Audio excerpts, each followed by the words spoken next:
आज हम लोग धम्मपद पर चर्चा करेंगे। धम्मपद में पाप पुण्य और सुख दुख जीवन के विकल्प जो पाप वर्ग से लिए गए हैं, कुछ श्लोक इस प्रकार हैं, उन पर चर्चा करेंगे। कृपया ध्यान दें। अबित्थरेथ कल्याणे पापाचित्तं निवारये दन्दं हि करोतो पुण्यं पापस्मिन् रमति मनो। पुण्य कर्म को जल्दी करें, पाप से चित्त का निवारण करें। पुण्य को धीमी गति से करने वाले का मन चित्त पाप में रमने लगता है। पापंचे पुरुषो कहिरा नतं कहिरा पुनः पुनः नतं मिच्छन्दं कहिरात दुःखो पापस्य उच्चयो। यदि आदमी पाप कर भी दे तो उसे बार बार न करे, उसमें रत न होवे, क्योंकि पाप का संचय दुख का कारण होता है। पुण्यंचे पुरुषो कहिरा कहिरा थेनं पुनः पुनः तम में छंदं कहिराथ सुखो पुण्यस्य उच्चयो। यदि आदमी पुण्य करे या पुण्य कर्म करे तो उसे बार बार करे, पुनः पुनः करे, उसमें रत होवे, क्योंकि पुण्य का संचय सुखदायक होता है। पापो पिपश्यति भद्रं याव पापं न पच्यति यदा च पच्यति पापं अथ पापो पापानि पश्यति। भद्रोऽपि पश्यति पापं यावभद्रं न पच्यति यदा च पच्यति भद्रं अथ भद्रो भद्राणि पश्यति। पापी अपने पाप कर्मों में तब तक भला ही देखता है जब तक कि पाप का विपाक नहीं होता। जब पाप का फल विपाक होता है, जब उसे पाप दिखाई पड़ने लगता है। पुण्य करने वाला पुरुष भी तब तक पाप को देखता है जब तक पुण्य का विपाक नहीं होने लगता। जब पुण्य का विपाक होने लगता है तो पुण्य को देखने लगता है। मावमन्येत पापस्य न मतं आगमिष्यति उदबिन्दुनिपातेन उदकुम्भोऽपि पूरति पूरति बालो पापस्य थोक थोकं पियाचिनं।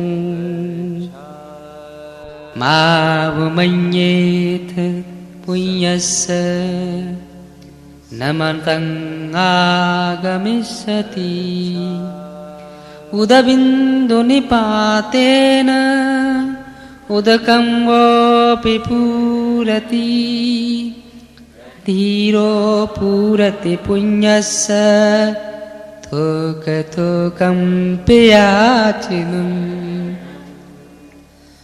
वह मेरे पास नहीं आएगा, ऐसा सोचकर पाप की अवहेलना न करें, क्योंकि पानी की बूंद बूंद गिरने से घड़ा भर जाता है।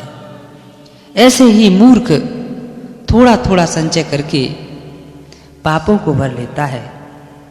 वह मेरे पास नहीं आएगा, ऐसा सोच पुण्य की अवहेलना न करें।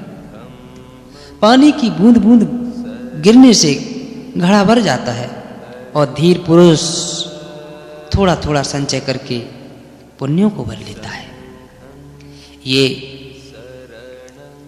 धम्मपद की गाथाएं पाप और पुण्य के संबंध में हैं। बंधुओं, पाप दुख लाता है, फिर भी लोग किए जाते हैं। पुण्य सुख लाता है, फिर भी लोग छोड़े जाते हैं। पाप और पुण्य की प्रक्रिया को समझना बहुत जरूरी है। जानते हुए भी कि पाप जीवन में दुख लाता है, फिर भी छुटकारा पाना कठिन है। यह जानते हुए भी कि पुण्य जीवन में सुख लाता है, फिर भी सुख को प्राप्त करना बहुत कठिन है। पहली बात, पाप को पाप जानकर शायद कोई नहीं करता, कभी नहीं किया होगा। जब व्यक्ति पाप को पाप की तरह जान लेता है, हाथ तत्क्षण रुक जाते हैं। पाप को जब व्यक्ति करता है, तब पुण्य की भांति करता है। आप अपने जीवन में बुरा भी करते हो, भला मानकर करते हो, क्योंकि बुरा भले की ओड़ में छुपा रहता है। इसलिए पाप को समझने के लिए तुम्हें अपने भले की दृष्टिकोण में छुपे बुरे को खोजना होगा। तुम्हारा क्रोध तुम्हारी करुणा की ओट में छुपा है, तुम्हारी हिंसा तुम्हारी अहिंसा की ओट में छुपी है, और तुम्हारा असत्य सत्य के शब्द सीख गया है। तुम्हारा अज्ञान पांडित्य की भाषा बोलने लगा। अज्ञानी को बचने के लिए शास्त्रों से बढ़कर कोई सहारा नहीं। प्रिय बंधुओं, इस संसार में पाप को पाप जानकर कभी किसी ने नहीं किया, पाप को कुछ और जानकर किया है। इसलिए पाप का असली सवाल कृत्य का नहीं, सम्यक बोध का है। तुम्हारे जानने में भूल हो रही है, तुम्हारे करने में नहीं। यदि जानना सुदृढ़ हो जाए, सुधर जाए, करना रूपांतरित हो जाएगा। सम्यक दृष्टि तुम्हें सम्यक आचरण पर ले आएगी। इसलिए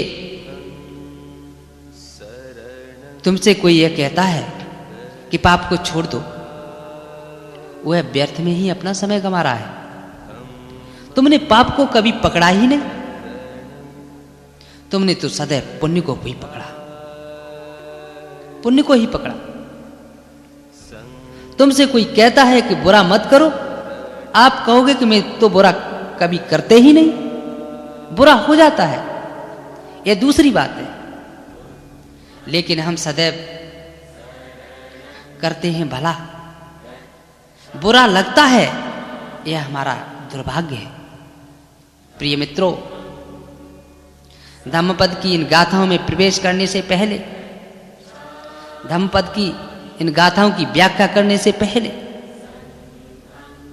पहली बात जाननी होगी कि जीवन की क्रांति बोध की क्रांति है, कृत्य की नहीं। दूसरी बात, पाप तुम्हें प्रलोभित करता है क्यों? सदियों सदियों से आदमी जानता रहा और आदमी का अनुभव यही सिद्ध करता रहा कि पाप लोगों को गहरे दुख में ले गया, गहन व्यथा में ले गया। तुम हिंसा और क्रोध को करते हो, क्या कभी सुख मिला? तुम लोभ ईर्ष्या करते हो, क्या सुख की वर्षा कभी हुई? एक आध भी अनुभव हो? सारे अनुभव तुम्हारे विपरीत जाते हैं, फिर भी तुम्हें अनुभव नहीं समझे। पाप सुख का प्रलोभन देता है, दुख का कभी नहीं देगा। यह तो आप भी जानते हैं कि पाप से कभी सुख नहीं मिला, लेकिन प्रलोभन वही तुम भूल जाते हो। अनुभव तो दुख का है, लेकिन प्रलोभन का तो कोई अंत नहीं। प्रलोभन तो कोरा केवल आश्वासन है। पाप कहता है कि इस बार नहीं दिया, अगली बार देगा। पाप कहता है आज नहीं दिया, कल देगा, परसों देगा। यदि सफल नहीं हुआ तो कहता है लोगों ने नहीं होने दिया, हमने तो सब इंतजाम किया था, समय अनुकूल नहीं पड़ा, भाग्य और विधि ने साथ नहीं दिया। पाप की कला यही है कि जब भी पाप आता है दोष दूसरों पर डाल देता है। तो लोगों, जिस व्यक्ति के जीवन में दूसरों पर दोष देने की आदत है, वह कभी भी पाप से मुक्त नहीं हो पाएगा, क्योंकि यही तो पाप के बचाव की व्यवस्था है। पाप सदैव दूसरों पर इशारा कर देता है कि देखो इस कारण से ऐसा हो गया। पाप दोषारोपण अपने ऊपर कभी नहीं लेता। इसलिए जिस व्यक्ति की आदत यह गहरी हो गई हो कि दोष दूसरों पर टाल दे, तो यह व्यक्ति पाप से मुक्त नहीं हो पाएगा। जब भी आप भूल करें, जो भी परिणाम हो, सारे दोष अपनी भूल पर ही काबूल कर लो, तो तुम्हें अपने आप पर पाप साफ दिखाई पड़ेगा। तो तुम्हें पाप धोखा नहीं दे पाएगा, कभी नहीं दे पाएगा। पहली गाथा यह है कि पुण्य करने में शीघ्रता करें। बुद्ध कहते हैं पुण्य करने में शीघ्रता करें, पाप से चित्त को हटाएं। पुण्य को धीमी गति से करने वाले का मन पाप में रमने लगता है। प्रिय बंधुओं, यह भाषा बहुत पुरानी है, बहुत पुरानी हो गई, करीब 2500 वर्ष पुरानी है। इसे नया रूप देना होगा, तभी हम लोगों के करीब आ सकेगी। भगवान बुद्ध द्वारा उपदेशित भाषा 2500 वर्ष के बाद उसमें अनेक अर्थ बदल गए, समय बदल गया, इसलिए नया रूप देना बहुत जरूरी है। इसे ऐसा समझे, जीवन एक ऊर्जा है। अगर ऊर्जा में सक्रियता न हो तो ऊर्जा उस दिशा में बहने लगती है जिसे तुमने चाह भी न की हो कि बहे। अगर छोटे बच्चे को खिलौना न दो तो वह किसी का भी वस्तु का खिलौना बना लेगा। बहुत महंगा है यह सौदा। खिलौना 2-4 पैसे का है, टूटता भी तो ठीक था, लेकिन घड़ी रेडियो उठा लिया तो महंगा है सौदा ये। ऊर्जा उसके पास है, ऊर्जा संलग्न होनी चाहिए, ऊर्जा प्रभावित होनी चाहिए। ऊर्जा अगर प्रभावित न हो, संलग्न न हो, तो बेचैनी पैदा होने लगेगी। पाप भी बेचैनी से पैदा होता है। बुद्ध कहते हैं कि पुण्य करने में शीघ्रता करें। जब भी तुम्हारे पास शक्ति हो बांटो, जब भी तुम शुभ कर सकते हो करो। प्रतीक्षा मत करो कि कल करेंगे, क्योंकि ऊर्जा आज है। शुभ को तुमने कल पर टाला तो लोगों, बीच के समय में पाप आपको पकड़ेगा। तुम कुछ न कुछ करो। तुम्हें जानकर चकित होगे कि जीवन में पाप अंधेरे से पैदा नहीं होते, शक्ति से पैदा होते हैं। बीमार लोग दुनिया में बहुत पाप नहीं करते, स्वस्थ लोग पाप करते हैं। अगर पाप के हिसाब से देखो तो बीमारी सौभाग्य है, पाप दुर्भाग्य है। जिसके पास शक्ति नहीं, कोई उपद्रव नहीं, कर्मठ, सक्रिय, कर्मवीर वे ही पाप करते हैं। जहां ऊर्जा है वहां संभावना है कि कुछ होके रहेगा।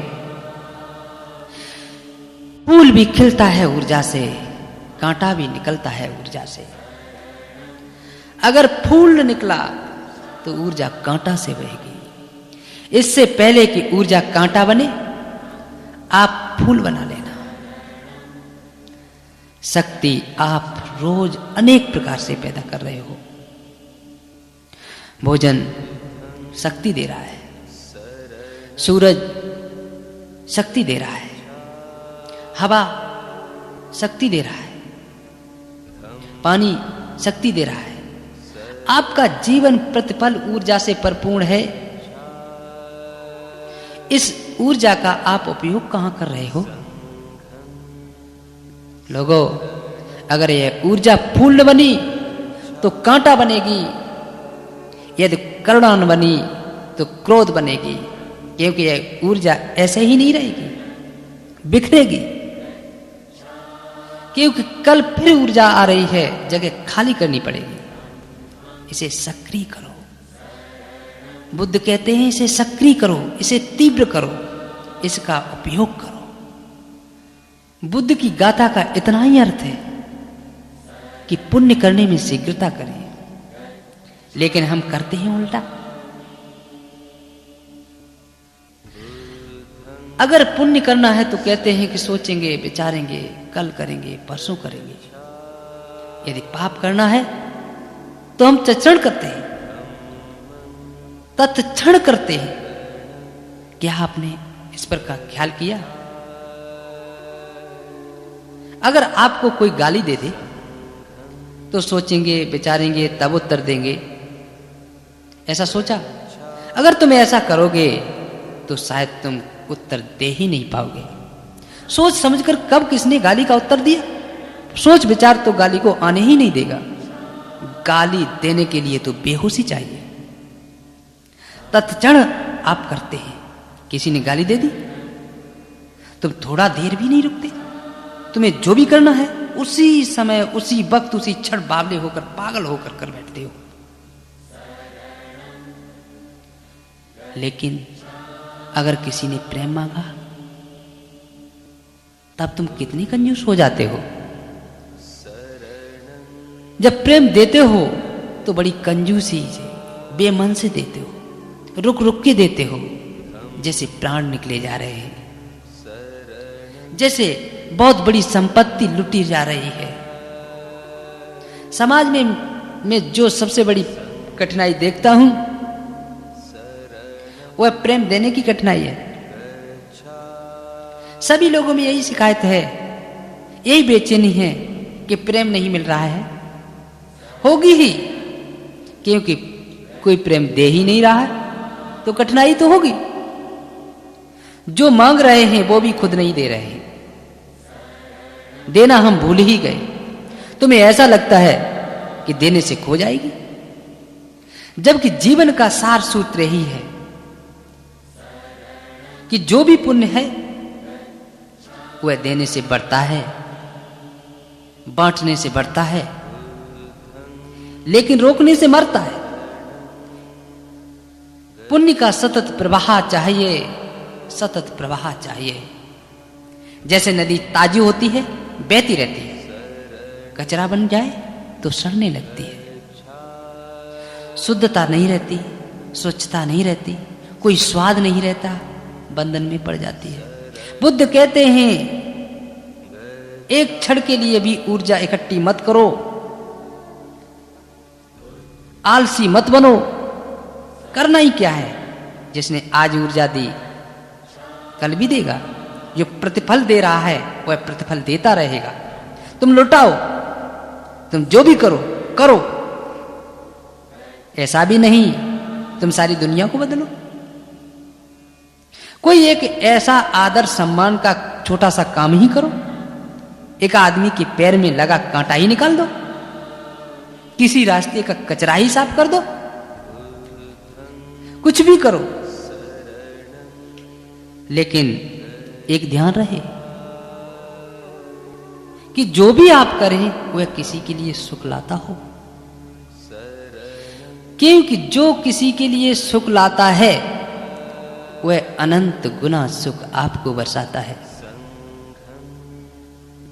पाप कहता है कि तुम्हारे लिए सुख लाएंगे, पुण्य कहता है दूसरों के लिए सुख लाएंगे। पाप कहता है तुम्हारे लिए सुख लाएंगे, लाता नहीं, जब लाता है दुख की झोली भर लाता है। पुण्य कहता है दूसरों के लिए सुख लाऊंगा, लेकिन जब तुम इससे राजी हो जाओ तो आपके लिए अनंत गुना सुख बरसाता है। जो तुम दूसरों को देते हो वही तुम्हें मिलता है। जरा इस पर थोड़ा ध्यान दें। जब तुम अपने के लिए सुख चाहते हो, फिर दूसरों के दुखों की कीमत पर भी अपने लिए सुख चाहते हो।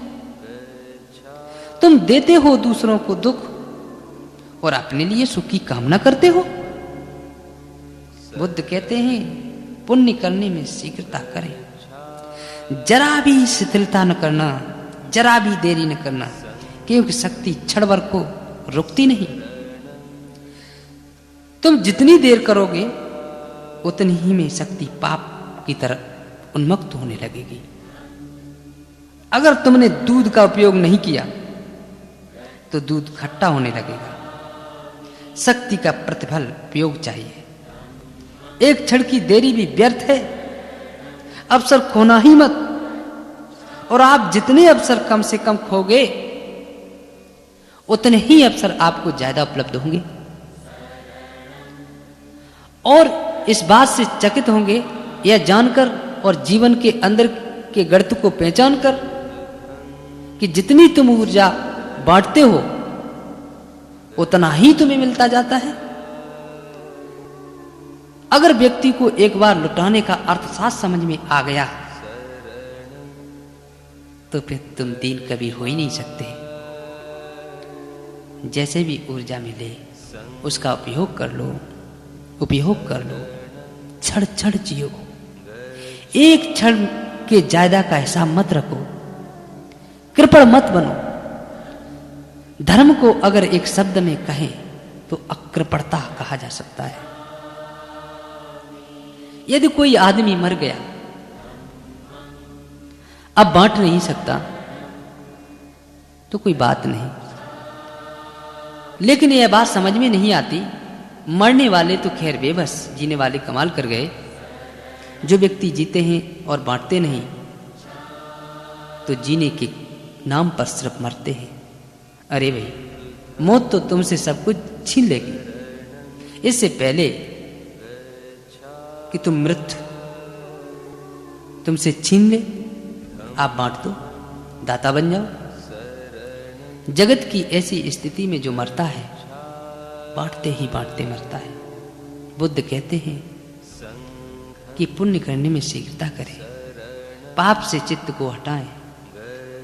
अगर तुम पुण्य की तरफ चित्त न लगाओगे तो पाप की तरफ चित्त लगेगा ही, क्योंकि पाप को ध्यान का बिंदु चाहिए। मैं एक उदाहरण के माध्यम से बताना चाहूंगा। आपने कभी ख्याल किया, अगर कोई बीच बाजार में बैठकर बांसुरी बजाने लगे और तुम्हारा ध्यान बांसुरी की तरफ चला जाए, उस बांसुरी की धुन में, सुर में बाजार का शोरगुल सब विलीन हो जाता है। अपने के लिए तो बाजार चल ही रहा है, उतना ही शोरगुल है, लेकिन तुम्हारे लिए खो गया, तुम्हारा ध्यान कहीं और चला गया। तुम बाजार में खड़े हो, तब तक किसी ने कहा कि आपके घर में आग लग गई, तुम वहां से भागे। अब तुम्हें बाजार का कुछ भी सुनाई दिखाई नहीं दे रहा है, मात्र घर की लपटें ही लपटें दिखाई दे पड़ रही हैं। तुम्हारा ध्यान कहीं और लग गया। आपने कभी देखा जब युवक हॉकी, फुटबॉल, वॉलीबॉल खेलते हैं,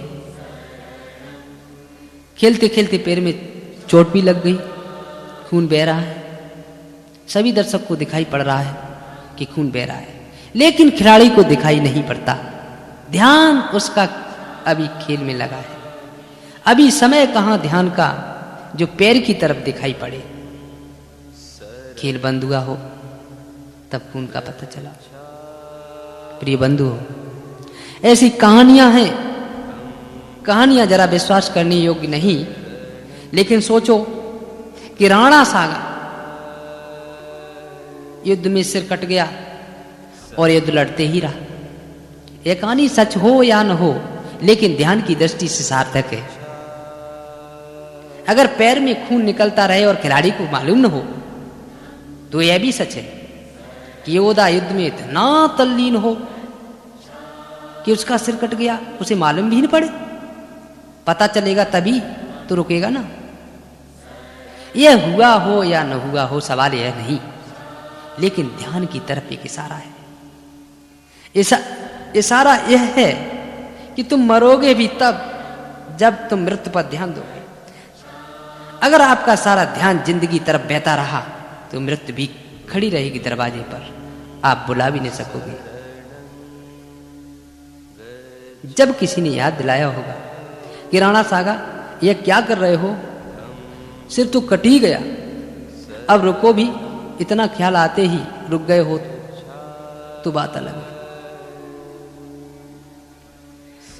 इस कहानी में सत्य का अंश मालूम पड़ता है। काशी का एक नरेश था, उसका अपेंडिक्स का एक ऑपरेशन हुआ। डॉक्टर ने सलाह दिया कि आप नशे आदि की दवाई ले लें।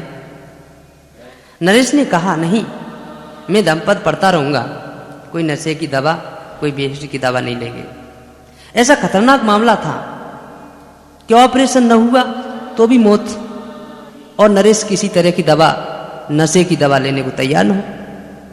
अंत में डॉक्टर ने खतरा मोल लेना स्वीकार समझा। सोचा अब तो मरेगा ही, ऑपरेशन न हुआ तो मौत निश्चित है, और बिना बेहोशी की दवा दिए ऑपरेशन, तब भी मौत करीब करीब निश्चित है। पर कौन जाने, शायद यह आदमी ठीक ही कहता हो। प्रयोग करने में हर्ज नहीं। प्रयोग किया, वह अपने धमपद का पाठ करता रहा और ऑपरेशन भी चलता रहा। जब ऑपरेशन हो गया तब डॉक्टरों ने कहा, अब आप पाठ बंद कर दें। डॉक्टर ने पूछा, आपको कुछ मालूम पड़ा? वह पूछता है कि क्या किया? और तो मैं कुछ जानता नहीं, लेकिन जब भी मैं धमपद पढ़ता हूं तब सारा ध्यान सुकड़कर धमपद आ जाता है, तब मुझे कुछ और ध्यान नहीं रहता। बंधुओं, पाप और पुण्य विकल्प है। अगर तुम्हारा ध्यान करुणा पर लगा है तो क्रोध कैसे करोगे? क्रोध भूल ही जाओगे, आपको याद ही नहीं आएगा, जैसे क्रोध कोई घटना ही नहीं होती, जैसे क्रोध कोई दिशाहीन हो। अगर तुम्हारा ध्यान दान पर लगा है, देने पर लगा है, तो कृपणता भूल ही जाओगे। ये दोनों बातें एक साथ याद नहीं रखी जाती हैं, यह तो असंभव है। तुम एक ही में जी सकते हो। बुद्ध के सूत्र का अर्थ यही है, अगर तुम थोड़ा करो, शीघ्रता करो और पुण्य में अपने को लगाते रहो, पुण्य में अपने मन को लगाते रहो, तो तुम पाओगे कि तुम पाप से बचने ही लगे, बचने की जरूरत ही नहीं रही। और जब तुम्हें लगे कि पाप की तरफ नजर जा रही है, तत्क्षण उसी समय पुण्य पर नजर देना, एक उदाहरण के माध्यम से जाना। ऐसा समझो, आपने एक आदमी को देखा जो बांसुरी बजा रहा है, कुरूप उसकी शक्ल है। अब तुम्हारे सामने दो विकल्प हैं, या तो तुम उसकी कुरूप शक्ल देखो और कुंठित और बेचैन हो जाओ, या उसकी सुंदर बांसुरी का सुर सुनो। अगर तुम सुंदर बांसुरी का सुर सुनोगे तो क्रूप सकल भूल जाओगे, सुरों में तुम तल्लीन हो जाओगे, लवलीन हो जाओगे। अगर तुम उसकी क्रूप चेहरा देखो तो बांसुरी बजती रहेगी, आपको सुनाई तक न पड़ेगी। तुम क्रूपता के कांटों में उलझ जाओगे। गुलाब की झाड़ी के पास कांटों को गिनो और फूलों को गिनो, यह दोनों संभव नहीं हो सकता। जो फूल गिनता है वह कांटे भूल जाता है, और जो कांटे गिनता है उसे फूल दिखाई नहीं पड़ते। पाप और पुण्य जीवन के विकल्प हैं। पाप को पाप से चित्त को हटाएं, पुण्य करने में शीघ्रता करें। पुण्य को धीमी गति से करने वाले का मन पाप में रमने लगता है। करोगे क्या? यदि नदी बहेगी नहीं तो कचड़ा बनेगी ही। बहती रहे, बहाव रहे तो कचड़ा कैसे बनेगी? बुद्ध का जोर पाप से बचने पर इतना नहीं जितना कि पुण्य में रत होने का है। प्रिय बंधुओं, यही नीति और धर्म का भेद है। नीति कहती है कि पाप से बचो, लेकिन धर्म कहता है पुण्य में डूबो। ऊपर से देखने में एक सी बातें लगती हैं, लेकिन एक सी नहीं है। जमीन और आसमान का भेद है। इसे थोड़ा समझें, परखें। अगर तुम पाप से बचोगे तो ज्यादा देर बच नहीं पाओगे, क्योंकि ऊर्जा का क्या करोगे? अगर क्रोध को ही रोके रहे तो कितनी देर रोक पाओगे? विस्फोट अवश्य होगा। क्रोध से बच के कोई क्रोध से बच नहीं सकता। करुणा में बहना पड़ेगा, अन्यथा क्रोध के धब्बे बढ़ जाएंगे। धर्म विधायक रूप से पुण्य की खोज करता है और नीति विशेषात्मक रूप से पाप से बचाव है। अगर तुम दोनों का उपयोग कर सको तो तुम्हें दोनों रास्ते मिल जाएंगे। इधर पाप से मन को बचाते रहो, उधर पाप से पुण्य में लगाते रहो। शीघ्र करो, जल्दी करो। मन की एक बुराई है क्या? इस्तेकर मन कहता है कल कर लेंगे, परसों कर लेंगे। यह सोचते ही रहे और अवसर खत्म होगा। यह अवसर समय सदा रहने वाला नहीं। इसका प्रारंभ है और इसका अंत भी है। जन्म होता है और मौत भी आती है। यह बीच का समय, यह बीच की घड़ी तुम्हें यह सोचते सोचते मत बिता देना कि कहां बनाए घर और किसका बिगाड़े घर। यह बहार तुम्हारे सोचने के लिए रुकी नहीं रहेगी। प्रिय बंधुओं, मैं जैसे जैसे आदमी के जीवन में झांक के देखता हूं, मैं मुश्किल से, बड़ी मुश्किल से ऐसा व्यक्ति पाता हूं जो दुख को छोड़ना चाहता है। क्योंकि उनके जीवन में दुख अकेला नहीं, दुख के साथ बड़ी बड़ी चीजें जुड़ी हुई है। समझने की कोशिश करें। यदि कोई आदमी बीमार है, तुम्हारे मन में उसकी सेवा करने की आशंका उठती है, किसी तरह से उसे बीमारी से बाहर लाया जाए। अगर कोई आदमी दुखी है तो तुम्हारे मन में आकांक्षा उठती है कि उसको किसी तरह से दुख से बाहर किया जाए, किसी तरह उसका उद्धार किया जाए। कोई बुरी आकांक्षा नहीं, लेकिन परिणाम उसके बड़े भयंकर हैं, बड़े भयंकर हैं। पुरुष अक्सर ऐसी स्त्रियों के प्रेम में पड़ जाते हैं जो स्त्रियां दुखी हैं, क्योंकि पुरुषों को बड़ा आनंद आता है कि किसी को दुख से उबार रहे। स्त्रियां भी ऐसे पुरुषों में उलझ जाती हैं जिसमें सुधार की गुंजाइश है। यदि शराबी है पति तो उसमें और ज्यादा आनंद आता है, क्योंकि सुधारने का एक अवसर, उद्धार करने का एक अवसर मिला। थोड़ा ध्यान दें। अगर आपने एक स्त्री से इसलिए प्रेम किया क्योंकि वह बीमार थी, रुग्ण थी, उसकी आप सेवा करना चाहते थे,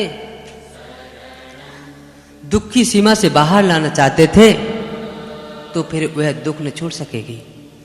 दुख छोड़ने का मतलब होगा कि तुम्हारा प्रेम भी छोड़ना होगा। ऐसी ही अगर एक स्त्री अपने पति के पीछे लगी है कि वह शराब छोड़ दे, और अगर शराब छोड़ने के ही कारण यह प्रेम किया है, तो याद रखना पति शराब नहीं छोड़ सकेगा, क्योंकि शराब छोड़ने का मतलब होगा कि संबंध समाप्त, क्योंकि तुम्हारे सभी संबंध रोगों से भरे हैं।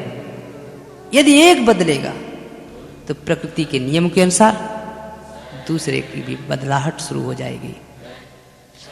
हमारे दुखों में भी हमारी पकड़ है, मजाक बन जाएगा। मैं दो महिलाओं को जानता हूं, दोनों आपस में एक दूसरे की शत्रु थी, दोनों रिटायर्ड प्रोफेसर थी, दोनों का कुल धंधा था एक दूसरे की निंदा करना। उनमें से एक से भी मिल जाओ तो दूसरे के संबंध में निंदा सुननी पड़ती थी। उसमें से एक मर गई, उसकी करीब 80-85 की उम्र होगी। जिस दिन वह मरी, मैंने अपने एक मित्र से कहा कि अब एक दूसरी महिला भी ज्यादा दिनों तक जिंदा नहीं रह सकेगी। 2 महीने बाद दूसरी महिला भी मर गई। वह मित्र मेरे पास आया और बोला कि आपने ये कैसे कहा था कि वह महिला जिंदा नहीं रहेगी, वह तो मर गई। यह तो बिल्कुल सीधी बात है भाई, उनका आनंद रस ही इतना था, अब दूसरे के जीवन में कोई रस ही नहीं रहा। एक के मर जाने के बाद दूसरे को बात करने के लिए कोई बचा ही नहीं, सारी बात उसकी निंदा। प्रिय बंधुओं, मित्रों में ही संबंध